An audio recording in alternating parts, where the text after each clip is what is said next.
Hello दोस्तों, आप सभी का स्वागत है स्लीपी क्लासेस के आज के हमारे सेशन में। तो आज हम एथिक्स से जुड़ा हुआ एक थ्योरी बेस्ड क्वेश्चन देखेंगे। क्वेश्चन जो है करंट बेस्ड क्वेश्चन है, यूसीसी यानी यूनिफॉर्म सिविल कोड पे क्वेश्चन है। तो चांसेस है कि इसके ऊपर इस साल या फिर नेक्स्ट ईयर क्वेश्चन आए आपके एग्जाम में। तो इसे एथिकल पर्सपेक्टिव से देखते हैं। क्वेश्चन जो है मैं पहले रीड करूंगा, फिर उसको एक्सप्लेन करूंगा, फिर हम उसका अप्रोच देखेंगे और फाइनली हम सॉल्व करेंगे। क्वेश्चन कुछ इस तरह है: the discourse of uniform civil code in India raises pertinent question about balancing the principle of equality and justice with respect for cultural diversity and individual rights.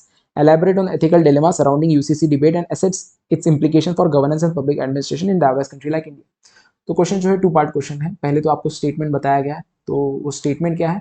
Basically कहा गया कि जब भी यूसीसी के ऊपर डिस्कोर्स होता है, डिबेट होता है, तो उस डिस्कोर्स में हम बैलेंस करने की कोशिश कर रहे हैं बिटवीन वेरियस इंपॉर्टेंट थिंग्स और एस्पेक्ट्स और वैल्यूज। जैसे कि एक तरफ आपको दिखाई देगा इक्वालिटी की बात हो रही है, जस्टिस की बात हो रही है, दूसरी तरफ cultural diversity and individual right की बात हो रही है। ऐसे सिचुएशन में आपको जो सेकंड पार्ट है उसमें पूछा गया है कि आपको जो एथिकल डिलेमास अराइज होते हैं when we talk about UCC, उनको एलैबोरेट करना, उनके बारे में आपको जानकारी देनी है इन दी आंसर। इसके अलावा अगर यूसीसी को इम्प्लीमेंट करने की बात होती है या इसके ऊपर काम करने की बात होती है, तो क्या क्या इम्प्लीकेशन है इस यूसीसी के on governance and public administration. तो ये बेसिकली इस क्वेश्चन की अंडरस्टैंडिंग है। अब इसे कैसे अप्रोच किया जा सकता है? अप्रोच हम जो है इंट्रोडक्शन, बॉडी और कंक्लूजन, इस इन 3 पार्ट में हम इसको डिवाइड कर सकते हैं। इंट्रोडक्शन में हम जो है यूसीसी को डिफाइन कर सकते हैं, उसको एक्सप्लेन कर सकते हैं बहुत ही सिंपल लैंग्वेज में। इसके अलावा उसका सिग्निफिकेंस क्या है इंडिया में, और अगर हम हमारे कॉन्स्टिट्यूशन के कुछ प्रावधान भी वहाँ पे बता पाए, जैसे कि आर्टिकल 44 को आप कोट कर सकते हो, तो उससे इंट्रोडक्शन आपका बन जाएगा, शॉर्ट में रखेंगे। फिर बॉडी में 2 पार्ट बनेंगे। पहले तो आपको एक्सप्लेन करना पड़ेगा या एलेबोरेट करना पड़ेगा जो जो एथिकल डिलेमास अराइज हो रहे हैं उसके बारे में, और उसके बाद में सेकेंड पार्ट में बॉडी के आप इम्पैक्ट बता सकते हैं, इम्प्लीकेशन बता सकते हैं यूसीसी का on governance and public administration. Conclusion जो है, आप either you can have a balance conclusion या फिर आप एक पोजीशन भी ले सकते हो। बट अगर आप पोजीशन लेते हो then you have to be quite you cannot be very blunt with your position, you cannot have a very strong position. What you can do is you can take a position but you have to be sensitive toward the other party also. तो इस तरह से हम इसे conclude करेंगे। Approach जो है हमने बात की, अब सॉल्व करते हैं। यूसीसी क्या है? बेसिकली एक पर्सनल लॉ की बात हो रही है। जो हमारे कंट्री में अलग अलग रिलीजन है या फिर संप्रदाय है, इनके अपने पर्सनल लॉज है। पर्सनल लॉज यानी those laws which govern matter around marriage, inheritance, adoption and likewise. In areas को जो गवर्न करने वाले लॉज हैं वो पर्सनल है, यानी हर एक रिलीजन के अपने अपने लॉज है। तो यूसीसी क्या कहता है कि एक लॉ बनाते हैं और सारे लोगों पे ये अप्लाई होगा irrespective of what your religion is. तो इसके बारे में बात की जाती है यूसीसी में, या फिर आर्टिकल 44 में ये प्रावधान दिया गया है। Directive principle of state policy, हमारे जो फाउंडिंग फादर है दे एनविसाज की ऐसा एक दिन आएगा जब हम यूसीसी का कानून बनाएंगे और जो एक लॉ बनाएगा, पर्सनल लॉ, जो कि सभी के ऊपर अप्लाई होगा। और ये बहुत इंपॉर्टेंट है, या हम कह सकते हैं इंडिया के कंटेक्स्ट में, क्योंकि इसका एम क्या है इस पर्टिकुलर लॉ का, कि यूनिटी हम लाए। क्योंकि अगर एक लॉ जो सभी लोगों को गवर्न करेगा, देयर विल समथिंग कॉमन और shared between all the people, that leads to unity. At the same time equality को भी यहाँ पे इंश्योर करने की बात की जा रही है। ये एम बताया जा रहा है इस यूसीसी का। इक्वालिटी क्यों? क्योंकि पाया गया है कि जो पर्सनल लॉज है उनमें डिस्क्रिमिनेशन दिखाई देता है या फिर इनइक्वालिटी दिखाई देती है टूवर्ड्स विमेन फोक्स के प्रति। जैसे कि इनहेरिटेंस में उनको कम जो है संपत्ति का अधिकार होता है, या फिर पॉलीगैमी होती है कहीं पे, कहीं पॉलीएंड्री, कहीं पे चाइल्ड मैरिज होती है। तो ये कहीं ना कहीं डिस्क्रिमिनेटरी है टूवर्ड्स वुमेन, तो उसको हमें दूर करना है, इसलिए यूसीसी के बारे में बात की जाती है। तो इससे हम जो है स्टार्ट करेंगे। इसके बाद जो है बॉडी में 2 पार्ट होंगे, जैसे मैंने बात की एथिकल डिलेमा के बारे में। सबसे पहले बताएंगे एथिकल डिलेमा यानी डाउट। आपके सामने 2-3 चॉइसेस है और उसमें से आपको एक चुनना है, बट डाउट है, डिफिकल्ट है टू चूज, उसको हम डिलेमा कहते हैं। और एथिकल डिलेमा यानी यहाँ पे वैल्यूज की बात की जा रही है, यानी आप कोई भी ऑप्शन चूज कर रहे हैं, that option comes with some values that it secures. अगर आप एक ऑप्शन चूज करते हो तो जो दूसरा ऑप्शन है जो उसके रिलेटेड वैल्यूज है वो आप शायद कॉम्प्रोमाइज कर दोगे उसके ऊपर, या फिर वो लूज कर दोगे उन वैल्यूज को। तो इस तरह कौन से ऐसे वैल्यूज जो है जो जिनमें हमें चयन करना पड़ रहा है जब भी हम यूसीसी की बात करते हैं। पहला है, एक तरफ रिलीजियस फ्रीडम है और दूसरा है जेंडर इक्वालिटी। हमारे सोसाइटी में रिलीजियस फ्रीडम को एक वैल्यू के रूप में देखा गया। It is a valuable thing that we cherish as a society, being a very pluralistic society.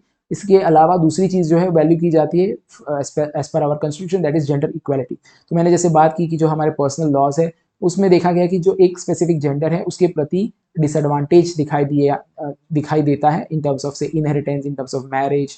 तो अगर हम यूसीसी लाते हैं तो जेंडर इक्वालिटी सिक्योर कर पाएंगे, but at the same time जो रिलीजियस फ्रीडम है उस पर कहीं ना कहीं उसमें हम कह सकते हैं कि उसमें उसको कॉम्प्रोमाइज़ करना पड़ेगा या फिर उस पे इम्पैक्ट होगा नेगेटिवली। अब रिलीजियस फ्रीडम यानी ये नहीं है कि आपने यूसीसी लाया तो आपकी जो है पूजा पद्धति इसमें एक बहुत बड़ा चेंज बदलाव आ जाए। कुछ एरियाज़ हैं जैसे कि marriage, inheritance, divorce, child adoption, in areas पे ही इम्पैक्ट होगा। ऑफ कोर्स इसमें भी जो कस्टम्स होते हैं वो रिलीजन से डिराइव होते हैं, बट बाकी जो आपकी पूजा पद्धति उस पर इसका इम्पैक्ट इतना ज़्यादा नहीं होगा यूसेज का। इसको कॉन्फ्लिक्ट करना ज़रूरी नहीं है रिलीजन को और जो ये पर्सनल लॉज है इनको, क्योंकि पर्सनल लॉज अगर आप देखें तो बहुत ही एग्जॉस्टिव नहीं है, बहुत ही कम जो आपके हम कह सकते हैं अगर उनके लॉज देखिए, मुस्लिम पर्सनल लॉज अगर आप देखो 3 से 4 पेज का लॉ है, और उसी तरह हिंदू कोड जो है वो भी इतना एग्जॉस्टिव नहीं है। तो अगर हम पर्सनल लॉज को यूनिफाई करने की बात करें तो कुछ एरियाज की ही बात करें हम, पूजा पद्धति या फिर आपकी जो रिलीजियस जो भी चीज़ें होती है उसमें इतना ज़्यादा इम्पैक्ट नहीं होगा। But at the same time जैसे मैंने बात की, ये जो कस्टम्स है या फिर ये जो पर्सनल लॉज है इसमें भी कस्टम्स और ट्रेडिशंस रिलीजन से ही डिराइव होते हैं, तो उसमें चेंजेस डेफिनेटली होंगी। दूसरी चीज़ है वो है, एक तरफ कल्चरल प्लूरलिज्म है, दूसरी तरफ नेशनल यूनिटी है। अगर एक कोड लाते हैं तो ये होमोजेनाइज कर देगा हमारे कल्चर को, कुछ हद तक ये डेफिनेटली होमोजेनाइज कर देगा कल्चर को, एक तरह का कल्चर। तो हर एक कम्युनिटी वो चाहती है उसकी कुछ अपनी आइडेंटिटी है उसको वो प्रिजर्व करे, तो कहीं ना कहीं उस पर हम कॉम्प्रोमाइज कर रहे हैं। अगर हम नेशनल यूनिटी के बारे में बात करें, अगर एक लॉ बनता है then it leads to national unity, everyone has one particular thing they share with others. इसके अलावा एक और डिलेमा है, क्या सेक्युलरिज्म और मेजोरिटेरिज्म के बीच में। सेक्युलरिज्म यानी हमारा स्टेट जो है सेक्युलर स्टेट है, इसका खुद का कोई एक इंडिविजुअल रिलीजन नहीं है, इस स्टेट में रहने वाले सभी लोग अपने रिलीजन को फॉलो कर सकते हैं, बट स्टेट जो है वो इन्फ्रिंज नहीं करता आपके रिलीजियस राइट्स को। तो कहीं ना कहीं ये आशंका दिखती है कि जो सेक्युलरिज्म है वो कॉम्प्रोमाइज हो सकता है, बाय बिकॉज मेजोरिटेरियनिज्म हो जाए।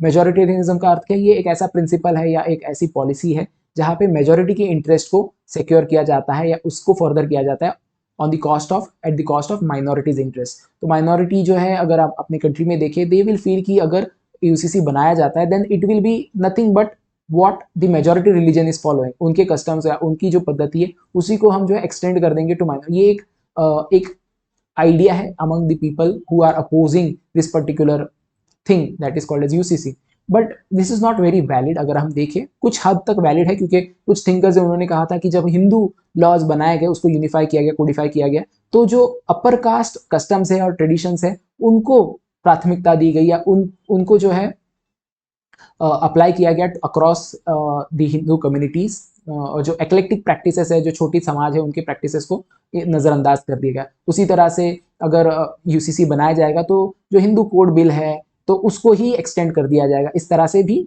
समझा जाता है। बट इसमें इतनी ज़्यादा वैलिडिटी नहीं, क्योंकि हमारे जो हिंदू कोड बिल है या फिर हिंदू रिलीजियस के जो भी लॉज है, पर्सनल लॉज है, उसको भी काफ़ी हद तक प्रोग्रेसिव बना दिया गया है। आप देखोगे in terms of inheritance, in terms of marriage, they are very progressive in that sense, but there is always a tension और a doubt among the minority community. इसके अलावा दो वैल्यूज है, अगेन ह्यूमन राइट है, दूसरा है customary practice. जैसे मैंने बात की, कई तरह के जो प्रैक्टिसेस होते हैं पर्सनल लॉज में या फिर पर्टिकुलर रिलीजियस कम्युनिटीज में, they are against human rights. जैसे कि कहीं पे चाइल्ड मैरिज हो रहा है, कहीं पे पॉलीगैमी, कहीं पे पॉली एंट्री भी हो रहा है, कहीं पे म्यूटिलेशन हो रहा है। तो इनको अगर हमें दूर करना है, इनको हमें अगर हटाना है, तो हमें ह्यूमन राइट्स को फर्दर करना पड़ेगा। जो प्रोग्रेसिव राइट्स है, ह्यूमन राइट्स कमीशन की बात कर ले या फिर यूनाइटेड नेशन के ह्यूमन राइट्स है, उनको हमें इंश्योर करना पड़ेगा, but at the cost of customary practice, जो कम्युनिटीज के अपने कस्टमरी प्रैक्टिस है, at that cost. Next dilemma है, क्या हम लीगल यूनिफॉर्मिटी पे फोकस करें या डाइवर्सिटी पे फोकस करें। लीगल यूनिफॉर्मिटी यानी हमने एक लॉ बना दिया है जो कि यूनिफॉर्म है, सभी के ऊपर अप्लाई हो रहा है। दूसरी ओर हम डाइवर्सिटी को जो है कॉम्प्रोमाइज कर देंगे अगर हम यूसीसी को, क्योंकि ये लॉज ही है बेसिकली, तो डाइवर्स लॉज है एज पर द रिलीजन।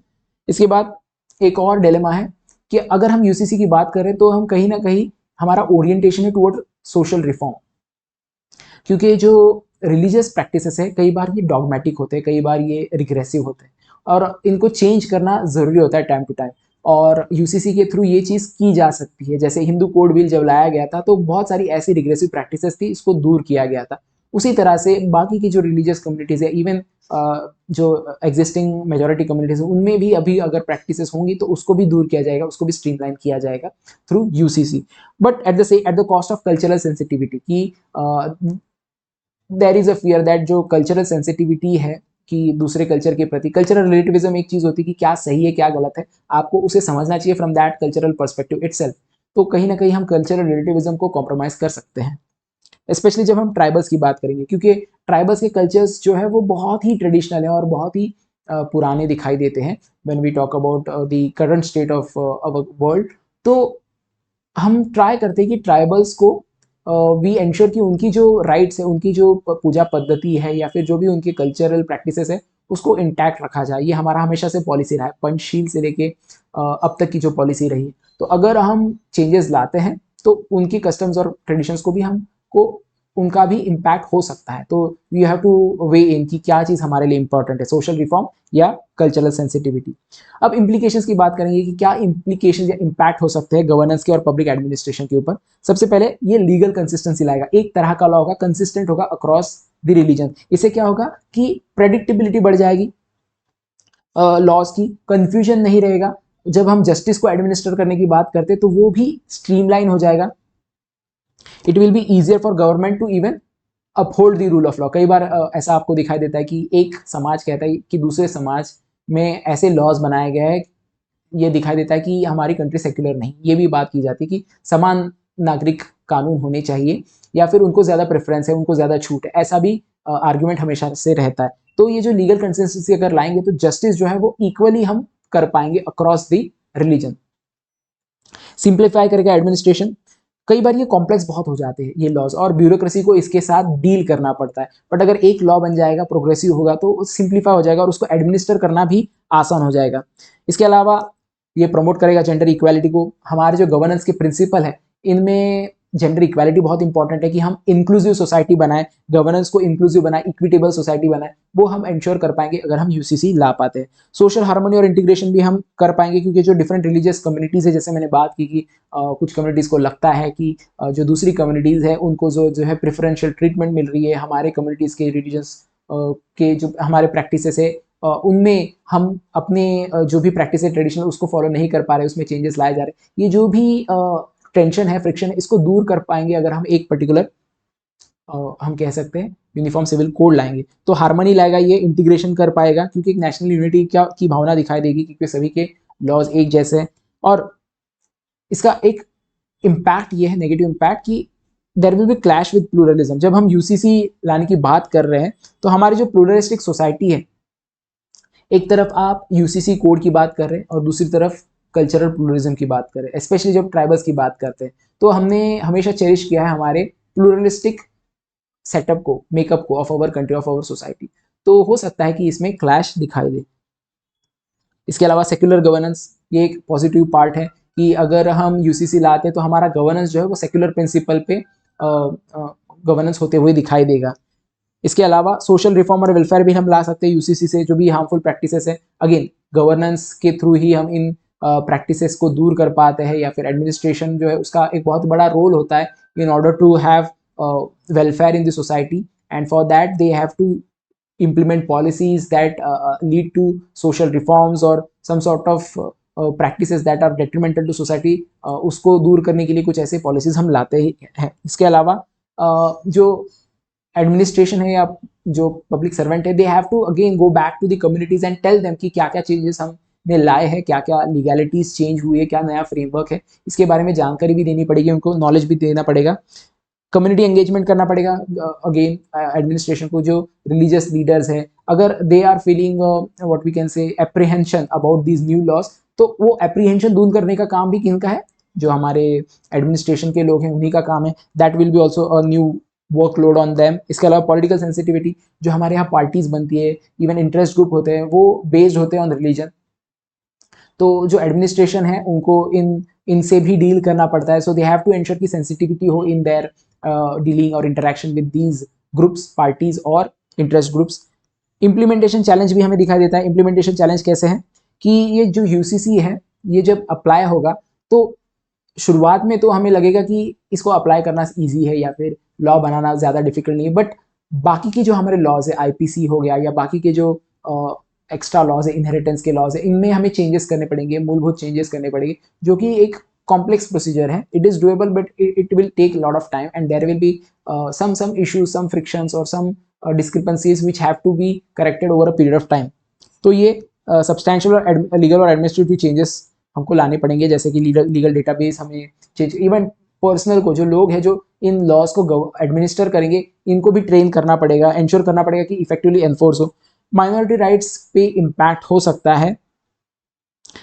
अब कंक्लूजन करते समय एज आई टोल्ड यू, आप एक पोजीशन ले सकते हो। अगर if you have seen the answer, it has already taken a position of implementing UCC, और अगर आप आंसर में दूसरा कोई एक पोजीशन रखते हो कि जहाँ पे आप यूसीसी नहीं चाहते, then you can give some measures कि जिससे ये जो इनइक्वालिटी है बिटवीन जेंडर इनको दूर किया जा सकता है। एक मेजर हो सकता है कि हमारी जो कमीशन है, लॉ कमीशन, उन्होंने कहा था कि पहले से पहले आप क्या कर सकते हो बिफोर गेटिंग यूसीसी, जो पर्सनल लॉज है उनको रेक्टिफाई करो।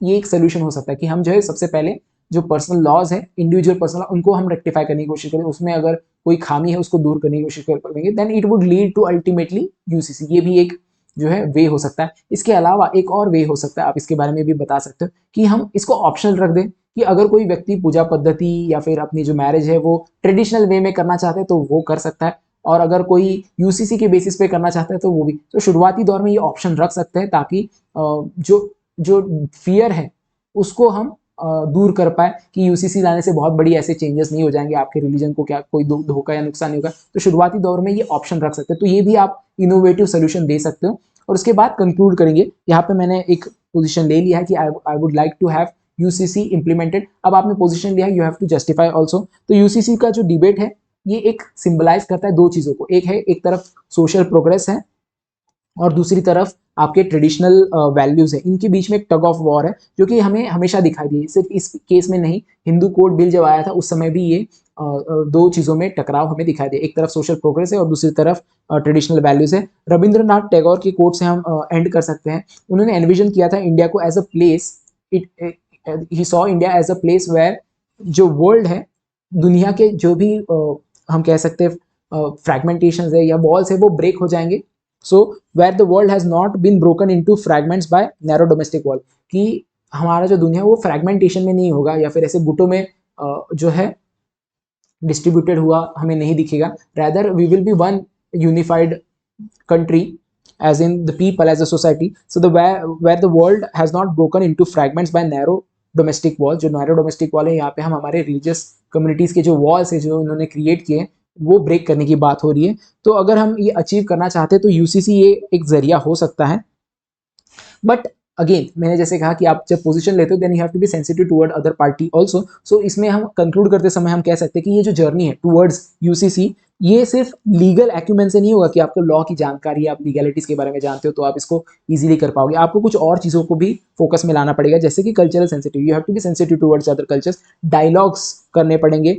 एक ब्रॉड स्ट्रोक में आप इस लॉ को नहीं ला सकते, you have to engage with the people, और आपको जेन्युइन कमिटमेंट दिखाना पड़ेगा टू यूनिटी इन डाइवर्सिटी। इसको भी आपको इंश्योर करना पड़ेगा। तो आपने देखा कि कैसे एक पोजीशन भी ले लिया है बट बहुत ही ऐसा स्ट्रॉन्ग पोजीशन नहीं है, ब्लंट नहीं है। यू हैव टू एंश्योर की सेंसिटिविटी दिखा सके आप towards the other party also.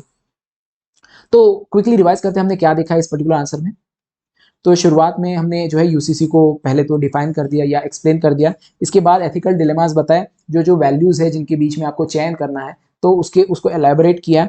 इसके बाद इम्प्लीकेशंस क्या है इसके in governance and public administration, और कंक्लूजन में आप जो है कोट्स एंड कर सकते हो, but at the same time you have to be balance. आप एक और पार्ट रख सकते हो बॉडी में जहाँ पे आप इनोवेटिव सोल्यूशंस की बात करें, जैसे कि एक और सोल्यूशन हो सकता है क्योंकि यहाँ पे मैरिज के बारे में बात हो रही है, राइट। तो मैरिज में हमारे पास जो एक सेक्युलर मैरिज का भी एक जो है प्रोविजन है, जहाँ पे हम जो है किसी भी रिलीजन या किसी भी मजहब के लोग जो है वो एक साथ शादी कर सकते हैं। तो उसका हम यूज कर सकते हैं, वो भी एक सीड की तरह है यूसीसी के लिए, तो उसका भी हम यूज कर सकते हैं। तो आप जो है इनोवेटिव अगर रखोगे अपने आंसर्स को, that will show that you have not just read things which is come in paper but you have also thought about it in a deep way. तो उससे आपके मार्क्स बढ़ेंगे, आपको एक्स्ट्रा पॉइंट्स मिल सकते हैं। ये तो रहा हमारा आंसर। अब मैं कुछ हमारे कोर्सेज के बारे में बता सकता हूँ। संकल्प हमारा कोर्स है, मेंस आंसर राइटिंग कोर्स है यूपीएससी 2024 के लिए। यहाँ पे आप आंसर लिख सकते हो दो तरह के कोर्स है, एक कोर्स है जहाँ पे इवैल्यूएशन होगा, एक कोर्स है जहाँ पे इवैल्यूएशन नहीं होगा, बट इन एनी केस आपको कुछ यहाँ से बेनिफिट्स मिल सकते हैं, जैसे कि 250 से ज़्यादा क्वेश्चंस आपसे सॉल्व कराए जाएंगे, एलाबोरेट आंसर मिलेगा, डेली प्रैक्टिस होगी, strategic mentorship, full length test और एकेडमिक मेंटरशिप भी मिलेंगी। इसके अलावा एक और कोर्स है हमारा, अगर आप जो है जनरल स्टडीज यूपीएससी 2024 के लिए पढ़ रहे हो, सो क्वालिटी इंप्रूवमेंट प्रोग्राम है फॉर यूपीएससी 2024। यहाँ पे आपको जो है कंटेंट लेक्चर मिलेगा क्वेश्चन एंड आंसर फॉर्मेट में, मेंस की टेस्ट मिलेगी with video solution, strategic mentorship मिलेगी, प्रीलिम्स के रेफरेंस मटेरियल मिलेंगे, प्रीलिम्स टेस्ट सीरीज मिलेगी और एकेडमिक मेंटरशिप भी मिलेगी। तो इन कोर्सेज को आप अवेल कर सकते हो if you think that you want to prepare your UPSC course in a better way, you can avail this course. आप जो है कॉल भी कर सकते हो अगर आपको और इन्फॉर्मेशन चाहिए ऑन दिस नंबर, और you can even email us on this particular email ID. So that's it from today's session. Let's meet in the next session. Till then, thanks and bye.